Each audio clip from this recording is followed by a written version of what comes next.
Hello friends, welcome to this video.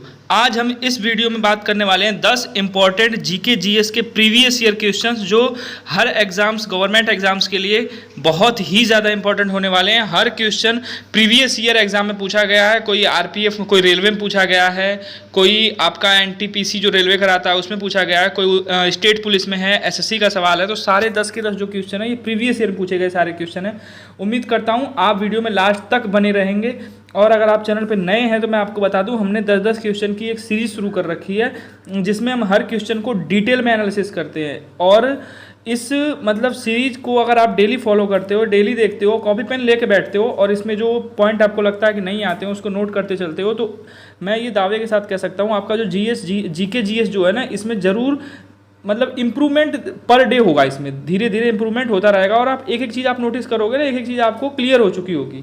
तो चलिए बिना देर किए हम शुरू करते हैं। सबसे पहला क्वेश्चन है हमारा पॉलिटी का क्वेश्चन है ये कि भारत में राज्य विधानसभाओं का चुनाव कौन आयोजित करता है। यानी जो विधानसभा का चुनाव होता है स्टेट में, वो कौन आयोजित करता है। तो यहाँ पे 4 ऑप्शन दे रखे हैं। राज्य का जो राज्यपाल होता है वो आयोजित करता है, या हाई कोर्ट यानी उच्च न्यायालय करता है, या भारत निर्वाचन आयोग करता है, या राज्य चुनाव आयोग करता है। तो मैं आपको बता दूं, जो विधानसभा के चुनाव हुए या फिर कोई से भी चुनाव हैं उनका आयोजन जो है वो करने का जिम्मेदारी किसको है, एक इलेक्शन कमीशन बनाया गया है।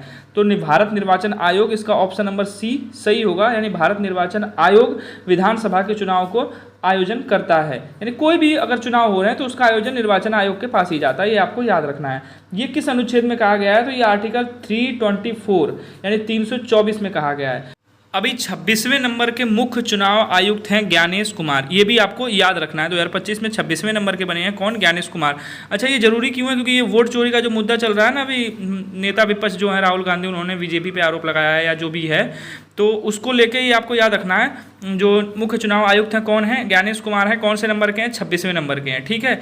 और ये इसके बारे में किस अनुच्छेद में कहा गया, अनुच्छेद 324 में कहा गया है कि जो भारत निर्वाचन आयोग है विधानसभाओं का या लोकसभाओं क्या करता है, चुनाव का आयोजन करता है।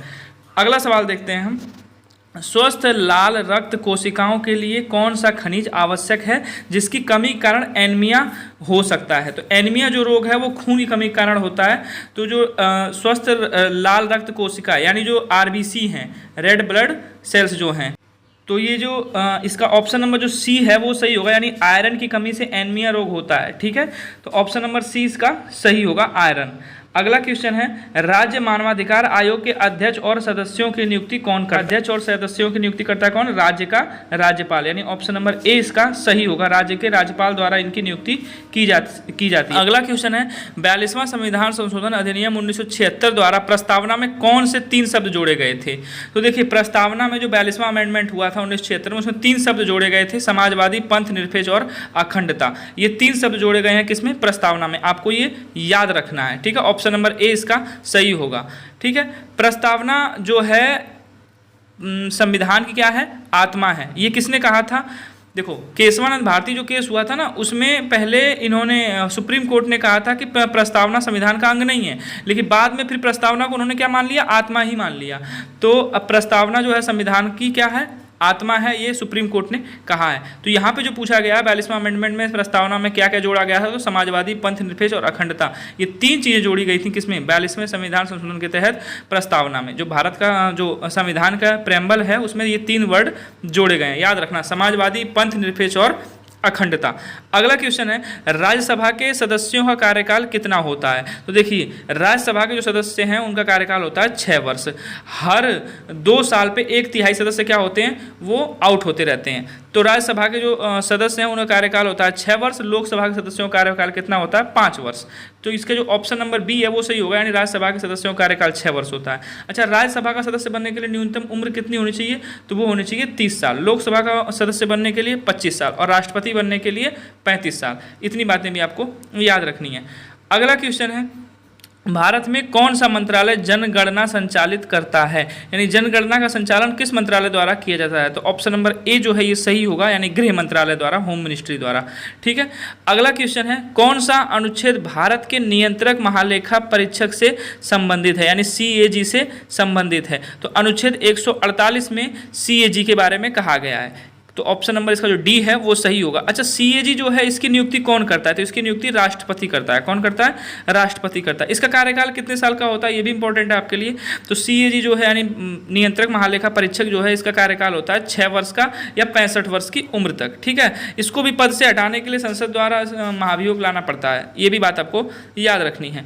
अगला क्वेश्चन है किस संशोधन ने शिक्षा के अधिकार को मौलिक अधिकार बनाया? ठीक है, कौन सा अमेंडमेंट हुआ था जब जो शिक्षा का अधिकार है वो मौलिक अधिकार बना? तो 86वां संविधान संशोधन हुआ था 2002 में। तो ऑप्शन नंबर इसका सी सही होगा, यानी 86वां 86 नंबर का अमेंडमेंट हुआ था। ये कब हुआ था? 2002 में। तो शिक्षा के अधिकार को क्या बना दिया गया? मौलिक अधिकार बना दिया गया। कौन से अनुच्छेद में रखा गया? तो आर्टिकल 21A में रखा गया, अनुच्छेद 21 के ए में रखा गया। कहा गया 6 से 14 वर्ष के बच्चों को शिक्षा जो है उनका क्या है? मौलिक अधिकार है। DPSP में किस में है? तो आर्टिकल 45 में DPSP में है। ठीक है, तो अगला क्वेश्चन हम देखते हैं।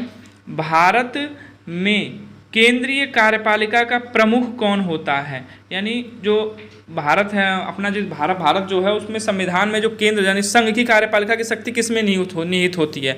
तो ये हमने पढ़ा है किसमें? आर्टिकल 63 में। तो राष्ट्रपति क्या होता है? संघ की कार्यपालिका का शक्ति का औपचारिक मुखिया होता है। तो ऑप्शन नंबर डी इसका सही होगा, यानी कोई भी काम होगा वो राष्ट्रपति के नाम से होगा। कार्यपालिका की जो शक्ति होगी वो किस में निहित होगी? राष्ट्रपति में निहित होगी। तो ऑप्शन नंबर डी इसका सही होगा, यानी राष्ट्रपति। अगला है प्रार्थना समाज की स्थापना किस स्थान पे हुई थी? जो प्रार्थना समाज है उसकी स्थापना कहाँ पे हुई? तो बॉम्बे में प्रार्थना समाज की स्थापना हुई थी 1867 में। ऑप्शन नंबर 20 का सही है। किसने की थी? तो आत्माराम पांडुरंग ने की थी प्रार्थना समाज की स्थापना 1867 में। कहाँ पे हुई थी? बॉम्बे में। तो ये थे हमारे 10 क्वेश्चन। उम्मीद करता हूँ आपको ये वीडियो पसंद आई होगी और कुछ ना कुछ आपको इसे सीखने को मिला होगा। अगर आप चैनल पर नए हैं तो इसे सब्सक्राइब कर लें और अपने स्टडी ग्रुप में ज़्यादा से ज़्यादा शेयर करें। तब तक के लिए best of luck. Thanks for watching this video.